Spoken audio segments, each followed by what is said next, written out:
The day you decide to become a barber is when that world opens up. Welcome to Barber News.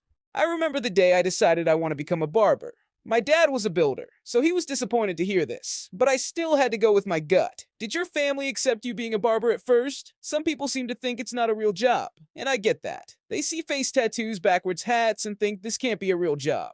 When I started to look into barbering, it blew my mind. You had barbers on strings with big companies like A-Rod. I heard at one stage he wasn't allowed to use his own Instagram. It was another company that had access. He was a lost soul who started to provide great content, but had no access to who he actually was. And when the followers and likes started to come in, he was fooled into thinking he was some sort of a celebrity. But we all know there is no such thing, right? Stay with me on this. So when the big brands knew and found out, barbers will do anything to be the main star. This was the moment they found out they had full control over who they wanted. And that's when things started to get really weird. I can only speak about what I heard on this topic, but I can voice my opinions, right? Starting out as a barber isn't easy. First, you learn how to cut, then you start to enjoy it and start posting videos and pictures. And a big brand approaches you. Of course, you're going to sign the dotted line without reading it. Then, all of a sudden, you're too good to cut regular people. You forget the ones who made you the barber you are now. And soon you're only cutting hairs for videos, barely making ends meet. But them likes and followers mean more to you than money. Before you know it, the big companies decide who you speak to, where you go, who you eat with. You end up not knowing who you actually are. So, what do? You reach out to similar barbers in your position and link with them. Imagine it like a shield. You can quit anytime, but being popular and getting likes is way more important than life itself.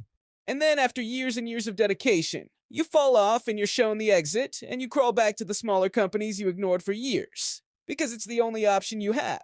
You can't go back and be an actual barber. Oh no, you're too good for that.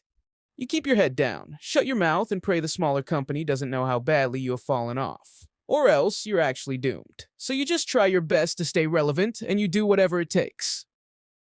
But as one barber falls, another one grows. But what happens if your old job calls you and says, "We know you fell off. But what if you could come back but not be you?" How is this possible? What if we said we can make you famous but disguised as a different person? A different look. Now remember, you're broke and desperate, you will do anything. The big company says we need your skills, but you fell off, so we need you to look different. And what's cool right now? Yeah, you guessed it, women barbers. Can this be true? Is this a transformation that nearly passed by without any of us knowing? I guess we will never know the truth. What if it got even more weird? What if both combined had a kid together? What if this, plus this, equaled this as the kid? Would this shock you? Ladies and gentlemen, I don't know what to believe anymore. How can barbers feel so above they stay in a tiny minority group? It's weird. I get it when Matt Damon or Donald Trump has a small clique. But not barbers. Something is going on. Join me now as I have barber conspiracy theorist on the line. Caller, you are live. Hey, what's going on? Tell us what you think is going on in the barbering world. You have some crazy conspiracy.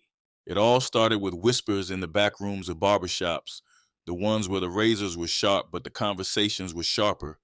A-Rod, Stay Gold, Vic, and 360, the four hottest names in the barbering world, were more than just masters of the fade. They were everywhere: Instagram, YouTube, conventions. But something never added up. Sure, they seemed to be in competition, each repping a different brand. A-Rod flashing his wall clippers like they were a gift from the gods, and Stay Gold staying loyal to Barbers like her life depended on it. Vic, he was all about that custom detail work with anyone who would have him. And 360, with his failing YouTube channel, which was making no money, he was a diehard for fame and fortune. But here's the kicker. They weren't competitors at all. They were working together. Okay, we let you speak this much. You may as well finish this. So the brands, Barbers, Wall, Andes, they were just fronts. Different names for the same shadowy company pulling the strings behind the scenes. You see, it was all an illusion. They needed the barbering world divided, distracted, always arguing about which clipper was the best. Wall's better. Nah, Barbers cut smoother. The debates were endless, and that was the plan. A-Rod and the others knew that as long as barbers were distracted, they wouldn't realize the truth. The truth about what? Spit it out already. A-Rod, Stay Gold, Vic, 360, they weren't even human. They were aliens, no joke. Aliens disguised as barbers, sent to Earth with one mission: Get every barber to spend ridiculous amounts of money on overpriced, flashy clippers that weren't that different from each other. They promoted new models every year, slight tweaks to the same designs, and hyped them like they were revolutionary. Okay, and let's say you're right about this. Why would they do this? Why would aliens care about barbers and clippers? That's the real mind bender. They weren't after money, they didn't need it. What they craved was chaos, the kind that comes when people are divided, confused, and obsessed with material things. The everyday barber, he was the perfect target, always looking for that perfect tool, spending his last dollar on a limited edition trimmer that promised the cleanest lineup but delivered the same cut as last year's model, and this would repeat itself. Yeah, her. I wasn't one for conspiracies, but you could be onto something with this one. Is that it? Well, listen up closely, Toad. While barbers were busy going broke, A-Rod, Stay Gold, Vic, and 360 were up there in their high-rise alien base, laughing. Each time a barber dropped $300 on a clipper, their alien energy fed off it, getting stronger, waiting for the day they'd reveal themselves and turn Earth into one giant galactic barbershop. But here's the twist. Some barbers are starting to wake up. They're seeing the patterns, realizing that no matter which brand they buy, it's all connected. Unless it's TPOB, a real brand supplying barbers with high quality for the best prices. The question is, can they stop the aliens before it's too late? Or will we all end up paying $500 for a clipper that does nothing but line us up for their takeover?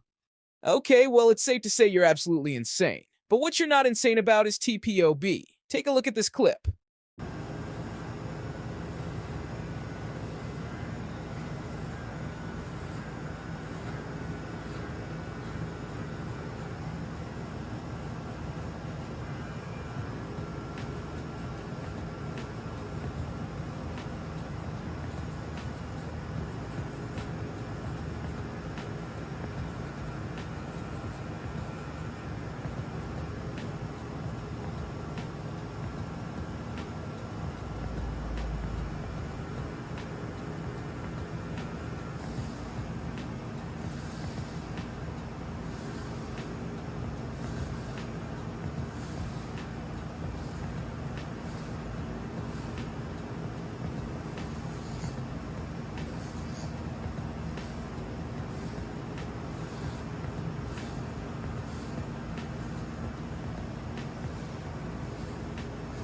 That was the XO Clipper, and they come in different colors, and you can see all the TPOB selection on the pissedoffbarber.com. I need to rethink my life and research more into aliens. If you enjoyed today's episode of Barber News, please hit that like and subscribe. I am out. Peace.